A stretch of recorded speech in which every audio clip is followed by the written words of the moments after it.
তথ্য সম্প্রচার উপদেষ্টা মাহফুজ আলম জানিয়েছেন, গণমাধ্যমের কর্মীদের নিরাপত্তায় শিগগিরই সুরক্ষা আইন করা হবে। একই সাথে নবম ওয়েজ বোর্ড বাস্তবায়নের প্রক্রিয়াও চলছে।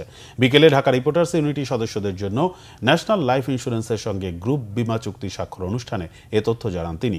উপদেষ্টা জানান, একাধিক মন্ত্রণালয় সম্পৃক্ত হওয়ায় নবম ওয়েজ বোর্ড বাস্তবায়নের প্রক্রিয়া বেশ জটিল।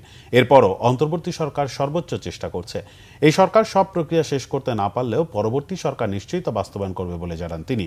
মাহফুজ আলম বলেন, সাংবাদিকদের উপযুক্ত বেতন ভাতা ও সম্মানজনক মর্যাদা নিশ্চিত করা জরুরি। তা না হলে অনেকে বিশেষ গোষ্ঠীর পাপেট হয়ে যেতে পারেন। এসব বিবেচনায় সাংবাদিকদের কল্যাণে সরকার কাজ করছে বলে জানান তিনি।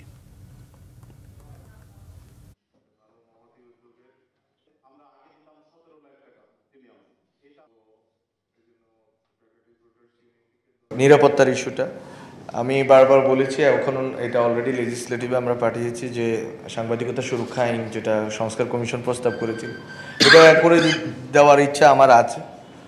9th ওয়েজ বোর্ড বাস্তবায়নের করার ইচ্ছা আছে, কিন্তু এটা এতটাই জটিল একটা প্রক্রিয়া, বিভিন্ন মন্ত্রণালয় আসলে এটার সাথে সম্পৃক্ত। তো এটা এই সময়টুকু আমি যদি পাই, আরও যে সময় দরকার আসলে এই পুরো প্রক্রিয়াটা শেষ করার জন্য, হয়তো আমি করে দিয়ে যেতে পারবো। আর যদি নাও করে দিতে পারি, তাহলে অন্তত আমি একটা পর্যায় পর্যন্ত রেখে দিয়ে যাব। পরবর্তী যারা দায়িত্বে আসবেন তাদের কাছ থেকে আপনারা আশা করি এটা বুঝে নেবেন।